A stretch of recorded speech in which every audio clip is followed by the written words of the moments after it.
Hello, all. This is Dr. Dave Maslock talking to you about reciprocity.com. The E is written with a 3. And in this particular video, I want to talk about the MS or the PhD interview and provide some sort of normal questions and answers that are asked during the process. So if you don't know me, I'm a professor of innovation strategy and entrepreneurship, and I created this whole reciprocity project to give back as much as I possibly can. There were so many people that helped me out to get through graduate school that I decided to pay the favor forward and help you out as much as I can. I created this sort of sharing economy proofreading platform to get feedback on your work, and now I'm doing these YouTube videos. And anyways, so what is this all about, the PhD and the MS interview process? So first of all, PhD is terminal degree where you get to do research along the way. And then an MS is a Master's of Science, or sometimes I did a Master's of Applied Science. You might do an MBA if you're trying to get into a business school, for example. All of those are sort of master's programs. And getting into those programs sometimes involves a interview. And if you're thinking of doing research, you definitely will be interviewed by a potential advisor or, somebody that is interested in working with you. And there's a couple of things that you should know during the process in terms of the interview process and what they are looking for on their side. So I've been on both sides, and, being on the one side where you're being interviewed, not so fun. Being on the other side, it's a lot less stressful, but it's still not fun to deal with all of that process. There's lots of work involved and whatnot. So anyways, so the things that people are looking for and the potential advisor is looking for in you is, they've already figured out that they kind of like you already just on your paper, on some paperwork. So it's like the equivalent would be is sort of like on a dating app, right? So they looked at your profile and they have all this information about your profile and like, yeah, this person's kind of interesting. So then at that point, once they figure out that they're kind of interested in you, then they want to go through and screen what you're about. And there's a couple of things that people are looking for once they are screening you. So go into the interview knowing that they are already interested in you. That's a good thing. That's very, very positive. And then after that, what they are looking for is sort of the two big things is, are you credible? Are you actually what you say you are on paper? That's kind of what people do with dating apps, right? When they're looking for, have I been catfished with this? And that's really what they're looking for on, PhD advisors or MS advisors are looking for. And then the other one is this person nice? Do I actually want to work with this person? So it's a lot like the dating, and it's a lot like a marriage in a weird way, because you end up working with these people a very, very long time. That's one thing I totally underestimated when I was at your stage, and that wasn't that long ago. But, I'm 39 now and sort of passed a couple of hurdles, and I am a professor and whatnot. So now I see how long you actually work with somebody, and it is pretty near like almost your lifetime. So you want to work with people that are nice, and you want to screen those people at the beginning to find out whether they are credible and whether they're hard workers and they're just nice human beings. And that's a big thing, and people forget about that kind of stuff. But, if you're a nice human being that works hard and you're humble and you actually get things done, you're going to go a long ways, and absolutely in any particular career, because those people are just really rare. So you can think of sort of the general population, and this is true for virtually every sort of job that's out there.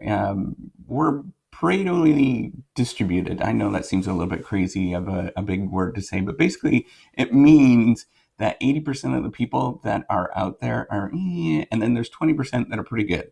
And then there's only a very small fraction that are like superstars at the very top. And that's kind of normal across the board in a lot of different areas. But basically, that's the skill set or how things are normally sort of distributed, or it's the wrong term, how they are, what an actual population looks like. Normally distributed is another term, and I don't want to sort of get those confused. But anyways, most people are not really all that good. They like to say that they're good, but they're not. And so what people are screening for is, are they good in the sense that they have the skills that are required, and then second, are they just nice human beings that you want to spend some time with? And that's really what people are looking for. So, what are these questions going to be? The biggest thing, most PhD screening and most MS interview screening processes just really focus on your credibility and thinking about you. Are you actually going to be somebody that's productive as a colleague? So, the one thing that's a deal breaker is, if you're not going to be productive and you're not going to excel at the career, then you're not going to get in. So you don't necessarily have to be a nice person. That's like a plus and that gets you into a lot more doors. But if you're not a nice person, but you're really productive and you're just a superstar in terms of what you can do and you're super smart, then you can get in the door, right? Like that's kind of the basic bare minimum. And so you have to be thinking about that. So here are some questions that I think are kind of normal and that people would ask during the process. I've asked them, they've been asked of me during various interviews and stuff like that. And just kind of like day to day life. And it's really, you can think of sort of these interviews as, first of all, the analogy that's good is like a dating interview that you look at a dating app and then you look to see, I'm not dating, I'm happily married for almost like 14 years, which is crazy and wonderful. But anyway, so it's like a dating app, and that was before my time. 14 years ago, they didn't have these kind of things. So, but anyways, you can go and find all this information about the particular suitor or the particular person, and then after that, you sort of dig deep into them to make sure you're not catfished. And then the other analogy that you want to be looking for is, that this is just kind of like a day to day life. And people are just looking to get to know who you are and want to see if you're kind of interesting, right? So the first sort of question that definitely every interview will ask, doesn't matter what field you're in, it is, what are your research interests? And what they're looking for is a match with the program and the people that are actually in that particular program. So you'd want to actually dig deep into the other people that are not only being interviewing you, but also the other people in their department, and just actually take a moment and read a couple of their articles. Each individual person read their article, go into what they're actually about, and then you can have a conversation with them. And then the other thing is you find out during this process whether you actually want to work in that particular area, because if there's like everybody's doing stuff that doesn't interest you, you're like, well, why am I actually applying? Why am I going through this process? But if there's somebody that's really resonates with you, I study learning from failure, for example, or I study how organizations improve over time with experience, or don't improve. And so if that resonates with you, then that's and then you could have that conversation, and that might actually that would help a lot. And, I've been in interviews where people have sort of pointed that stuff out, and I'm like, oh my God, they read my stuff. I'm super excited about this. And then the vast majority of the other interviews, they've never read any of the stuff that I've done. And I'm like, kind of so-so with that. Just don't really have the same sort of connection, I guess, is the big thing. And that's really what you're looking for, is a connection with that other individual person. And, part of that is just kind of reading, figuring out what that person's about and looking at what their research interests are. And when you're reading other people's work, you're going to find out what your research interests are as well. Because a lot of us, including me and virtually everybody I know, wasn't, I was sure when I went in, but I wasn't really sure during the process in both of those. And once I figured it out, it got a little bit clearer. Still not sure, but I'm getting better in terms of what I'm interested in. And, it's kind of an evolving construct. So anyways, you want to demonstrate that you've actually read somebody else's work.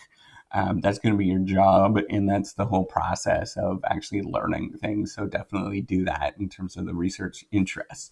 The second thing is, this is a screening question, is where do you see yourself in the future? And if you say anything other than doing research and working in some sort of academic institution in terms of being either a research professor or working at, I don't know, NBER, National Bureau of Economic Research, doing something like that, they're going to give you not a very good sort of rating, I guess, because they're screening you at that moment to see, did you actually do your job, and see that this is any one of that stuff is like, is this, sort of a research trajectory that you're going on? And, professors, just like everybody else, are absolutely self-interested.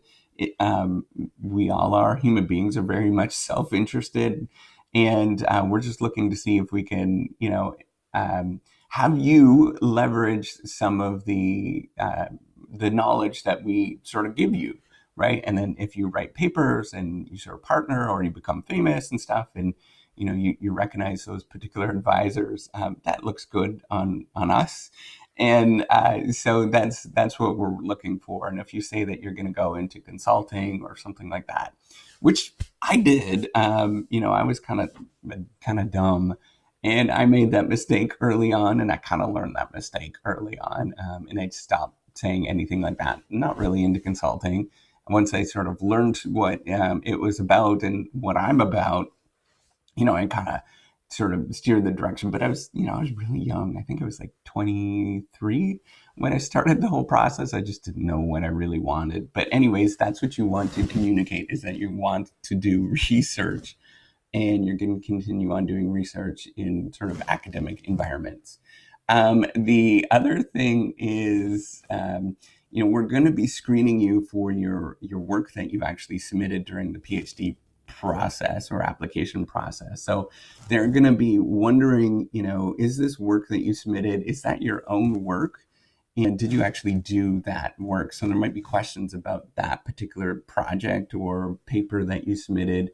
What did you do? Did you, who wrote all of this kind of stuff? There's going to be things like that, but they're not going to be directly in that way. They're going to be just wondering about, can you tell us about this particular paper that you submitted in terms of your application process? And you should be talking about that you actually steered the process, and was all of sort of a big part of what you did, and sort of communicating a lot of that kind of stuff, that you actually did a lot of work, you analyzed the data and things like that, with that paper. And that's going to show us that you actually did what you said you did. That's an important thing to think about. So again, it's the screening question. And a fourth thing that people are going to ask in general, and this is kind of normal with every interview process, why this institution, right? And whose work are you actually interested in at this particular school? It's kind of like the research interest question, but really you should be giving an answer that you're looking for, highly research productive faculty that you'd like to work with, and actually enjoy doing research with those particular individuals. You're interested in, maybe working with everybody, but at the same time, A, B, and C faculty are really cool. I really like their research interest. It resonates with what I'm saying. So that's really what you're trying to communicate with that, is that you want to be a team player, but then there's also a couple of people that you're very, very interested in their particular research, and that you're very fond of what they're doing, and you've read all of their work, right? So that's a key thing. The fifth thing is, they might ask you if they're being kind of a little bit aggressive. I would say a little bit jerky, but just being aggressive, is, who's the most important people in your field of interest, and why are you interested in their work? So they're just looking to see if you actually read a little bit, or you can name drop some people that are, key people in the field. So in terms of that question, what you'd want to do is look in your field of research, and then go to the lead journals, and sort of think about who are on the editorial staff. I had this question asked at one point, and I didn't really know how to respond very well, but I should have just said X, Y, and Z people that are on the editorial staff.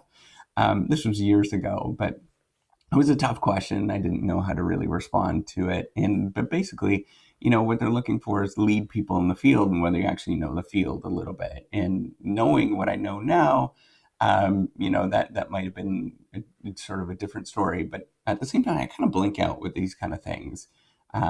So I'm just like a normal human being, just like everybody else. So I blanked, or I do blank with these kind of directed questions. but doesn't mean you can't look them up. And that's might be the thing is if there is a question that you come across that you can't answer, just say, you know what, that's a really good question. Can I get back to you? And then, email them in terms of these are the people that I'd be interested in. These are really wonderful people, or some sort of response to that question, right? Like that's totally normal. And that would show that you actually were listening to the conversation or trying to listen to the conversation. All right. And the sixth thing that's going to happen is there a question that's going to happen. They're going to try to address or poke at your weaknesses that you show. And everybody has weaknesses with their application. Every PhD, every MS applicant has weaknesses. It's just we're human beings. We have resources, and we have limited resources, and we have to sort of optimize on those limited resources, which means that there's some that are going to be neglected, or we're not going to pay attention to some things, and that's totally fine. But you have to be well aware of what those weaknesses are, and so some people might ask you questions about, well, if you don't have math skills, for example, they might say, well, do you know what this, are you strong enough in math? And you really just want to communicate that, yeah, I'm kind of weak in that area, but I want to actually develop and grow that particular area. So I'm curious about, or I'm interested in taking a couple more courses in this particular area. I'd like to develop that. Or the other strategy is to simply say, you know what, that's not kind of an area that I want to go into, and I want to dig deeper into this particular thing and leverage the skills that I have. And those two responses are normal. And the thing is both of them are going to help what the conversation is going to be for you in the future. And that's a key thing. So if you say, no, I'm not interested in those particular things, and it's a math heavy program, they're going to not be interested in you. But that's okay, because you probably wouldn't have liked that anyways, right? So it's kind of, you want to be true to yourself in a question like that in terms of where you want to go in the future. And then, the last thing, the sort of seventh thing, is going to be some sort of question that's going to be related. Do you know what research is all about, and what this entails, and what the career is? Something along those lines. And they're really just looking to see, are you ready for this? And have you thought about this particular career and where it's going to go? And so for that, what I would do is look at the people that have graduated in that particular program and see where they are out in 20 years and figure out whether that actually resonates with you. And you might even say, I looked at some of the applicants, and, X, Y, and Z 20 years from now is doing this. And this seems really appealing to me. This seems really cool because X, Y, and Z, right? So, or, like 5 years from now, right? So you look at where they've gone 5 years from now and you say, oh, this particular applicant went here. I'm really excited about what they are doing. This is really cool. And you can look those people up, either online, or you go on to LinkedIn or something like that and look up those people. That's normal. Nobody's going to be upset. And you can ask in a question like that is, can you tell me about where some of your applicants went to, or where your potential PhD or MS students went to, and what they're doing right now? And then once they start talking about that, sort of the PhD or the potential advisor starts talking about it, you say, that really resonates with me. That's really cool. Super excited about that. And you just want to be jazzed about where that's going, and, be true to yourself in that. If it's something you don't want to do, well, don't do it, right? Like, that's not going to be helpful for you. And that's really the biggest thing is with all of this stuff, all these questions, it's like, A, do you have the skills? B, are you going to be nice? And then C, is this for you? And it's not a bad thing if it's not, right? And that's really the biggest thing. It's because a lot of people end up, they discover halfway through the program, any program like this, they discover it's not for them. So it's better to do it up front and screen as many people as you possibly can up front before you actually make that investment. It's a giant waste of your time to make that investment, because you really don't have that much to show for it once you've started something, and then you can't necessarily get the degree because you don't like it and you drop out and all that kind of stuff, and it's a waste of money. So screen yourself at the beginning that you're really excited about this, and try not to use sort of be too excited about the program that you're applying to and that you actually got, in. Be just, just be rational and sort of take a step back and say, is this for me? Is this something that I want to do before I actually start? Before you make that investment, because it's a big investment and it's going to change who you are and change your career. It's going to change everything about you. So you just want to be clear, and that's what I'm trying to communicate with this, is just try to be clear to yourself and who you are, and be clear to other people who you are, and it's all going to sort itself out in the long run. Okay, so if you like this message, you like what I'm saying, this is all about, MS interviews and PhD interview questions and answers. Hopefully it's going to help you out.